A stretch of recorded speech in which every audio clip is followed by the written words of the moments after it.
केरल में मिली काली रेत। जी हां, सुनने में बिल्कुल साधारण लगता है, लेकिन यही रेत एक दिन दुनिया भर के वैज्ञानिकों और सरकारों की नजरों का केंद्र बन गई।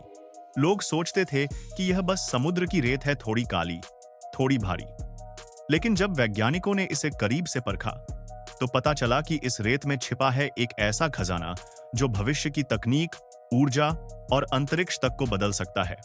यह कहानी है केरल की उस काली रेत की, जिसे पहले लोग सिर्फ पैरों के नीचे महसूस करते थे, लेकिन आज दुनिया उसे मोनाज़ाइट के नाम से जानती है।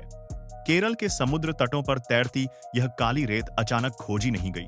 यह धीरे धीरे सालों की रिसर्च के बाद समझ में आई कि यहाँ की रेत साधारण समुद्री रेत नहीं है। सदी के शुरुआत में जब खनिज विशेषज्ञों ने पहली बार इस रेत के नमूने भेजे, तो उनमें कुछ अनोखे तत्व मिले, ऐसे तत्व जो दुनिया में बहुत कमोने से मिलते हैं। धीरे धीरे पता चला कि यह वही रेत है जिसमें रेयर अर्थ एलिमेंट्स यानी दुर्लभ मृदा धातुएं बहुतायत में मौजूद हैं। यही था वह पल जब केरल की काली रेत ने वैज्ञानिक दुनिया का ध्यान खींच लिया। और मोनाजाइट क्या है? बहुत सरल शब्दों में यह एक फॉस्फेट खनिज है जो समुद्र तट की रेत में पाया जाता है, और यह आधुनिक तकनीक के लिए बेहद जरूरी तत्वों से भरा होता है। ये तत्व आपके मोबाइल फोन से लेकर electric car, satellite, missile, green energy और उच्च शक्ति वाले मैग्नेट तक हर जगह इस्तेमाल होते हैं। लेकिन मोनाजाइट की सबसे खास बात है इसमें पाया जाने वाला थोरियम। थोरियम वह धातु है जिसे भारत भविष्य के परमाणु ऊर्जा स्रोत के रूप में देख रहा है। दुनिया कहती है कि अगर थोरियम तकनीक सफल हुई तो ऊर्जा उत्पादन का सबसे सुरक्षित और शक्तिशाली रास्ता बन जाएगा। और भारत के पास दुनिया का सबसे बड़ा थोरियम भंडार है, और उनमें से बड़ी मात्रा केरल की इसी काली रेत में है। अब जरा केरल के उन इलाकों की बात करें जहां यह खजाना मिलता है। कोल्लम का चावरा इलाका, अड्डूर का समुद्री तट, अलप्पी का किनारा, नियोयंतिकरा और कन्नूर जैसे क्षेत्र ये दुनिया के उत्कृष्ट मोनाजाइट संसाधनों में गिने जाते हैं। यही कारण है कि आजादी के बाद से ही केंद्र सरकार ने इन क्षेत्रों को रणनीतिक रूप से महत्वपूर्ण घोषित किया और खनन का जिम्मा इंडियन रेयर अर्थ्स लिमिटेड यानी आईरेल जैसी सरकारी कंपनियों को दिया। लेकिन और कहानी का सबसे दिलचस्प हिस्सा भी यही है। आज यह काली रेत फिर से सुर्खियों में है। क्यों? क्योंकि लोग सवाल उठा रहे हैं। स्थानीय पंचायतें पूछ रही हैं, खनन कितना हो रहा है? रेत की ढुलाई में पारदर्शिता क्यों नहीं है? क्या सरकार वास्तविक आंकड़े बता रही है? कई पर्यावरण संस्थान चिंतित हैं कि कहीं खनन अनियंत्रित होकर समुद्र तट को नुकसान न पहुंचा दे।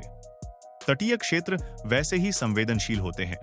एक छोटा बदलाव भी कटाव बढ़ा सकता है, जीव जंतुओं को प्रभावित कर सकता है और समुद्र तट की प्राकृतिक संरचना को बदल सकता है। लोगों की सबसे बड़ी चिंता है शिक्षा नहीं, जमीन। कुछ लोग कहते हैं कि पहले उनके गांव का समुद्र तट काफी चौड़ा था, अब लहरें उनके घरों तक पहुंच जाती हैं। कुछ कहते हैं कि नमक उनके खेतों में घुस रहा है। मछुआरे बताते हैं कि समुद्री जीवन की मात्रा कम हुई है। लेकिन दूसरी तरफ रोजगार भी इसी रेत पर टिका है। इरेल और आसपास की कई इकाइयां स्थानीय लोगों को नौकरी देती हैं। रेत की ढुलाई, प्रोसेसिंग, सुरक्षा, प्रशासन, पूरी एक स्थानीय अर्थव्यवस्था इस खनन पर निर्भर है। तो यही है स्थानीय जनता की दुविधा, रोजगार चाहिए पर अपने गांव और समुद्र की कीमत पर नहीं। अब बात करते हैं सरकार की। केंद्र और राज्य सरकारों का कहना है कि भारत को रेयर अर्थ एलिमेंट्स की जरूरत है और उसे चीन जैसी बाहरी ताकतों पर निर्भर नहीं रहना चाहिए। चीन अभी भी दुनिया के रेयर अर्थ मार्केट का लगभग 60% हिस्सा नियंत्रित करता है। ऐसे में भारत के पास मोनाजाइट जैसे संसाधन होना बड़ी रणनीतिक ताकत है। सरकार कहती है कि खनन सुरक्षित तरीके से होता है, पूरी निगरानी में होता है और पर्यावरणीय नियमों का पालन किया जाता है। साथ ही केरल में आधुनिक रेयर अर्थ प्रोसेसिंग प्लांट लगाने की पहल भी चल रही है, जिससे हजारों नई नौकरियां पैदा होंगी। लेकिन वैज्ञानिकों की राय सबसे संतुलित है।